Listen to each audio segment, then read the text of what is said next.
Another day, another basketball stories na naman ang pagkikwentuhan natin. At ngayon nga ay ang pag-uusapan natin ang balitang may request nga daw si Luka Doncic sa Los Angeles Lakers. At ang balitang nag-offer na nga daw ng kontrata ang Golden State Warriors kay Gary Payton II. Para nga sa inyong kaalaman, sa kabila nga ng mga ginagawang move ng Los Angeles Lakers na mga nagdaang linggo, ay nananatili pa rin nga silang merong 3 bakanting pwesto sa kanilang official lineup.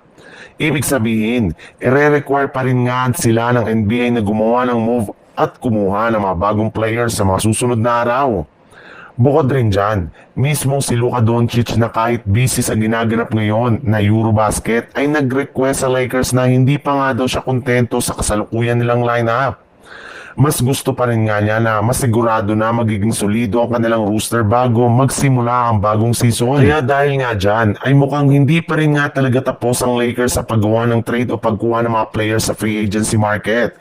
Lalo pat dito ang available na siguradong makakatulong kina Luka Doncic at LeBron James.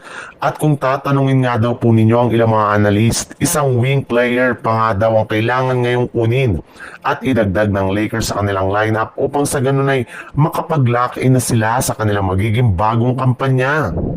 Sa ibang balita naman, hindi pa nga nakakagawa ni isa mang malaking move ang Golden State Warriors simula pa nang mag-umpisa ang off-season.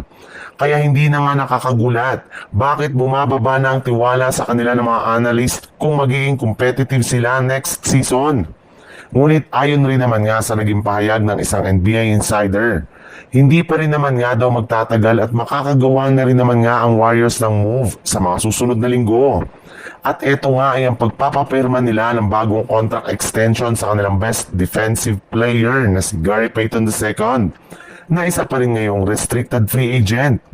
Base nga sa ikinumpirma ngayong araw, kinausap na rin naman nga daw ng front office ng Golden State Warriors si Gary Payton at nangako nga sila na bibigyan at papipirmahin nila ito ng kontrata sa mga susunod na linggo once na ma-trade na nila si Jonathan Kuminga. Eto na lang naman nga daw ang nag-iisang balakid bakit hindi pa sila nakakakuha ng mga bagong player. Pero sisiguraduhin nga nila na maiasasaayos nila ito sa pagpasok ng September. Hindi rin naman nga daw afford na mawala ito sa kanilang lineup kaya gagawin nga nila ang lahat ng kanilang makakaya para mabalik ito sa kanilang lineup.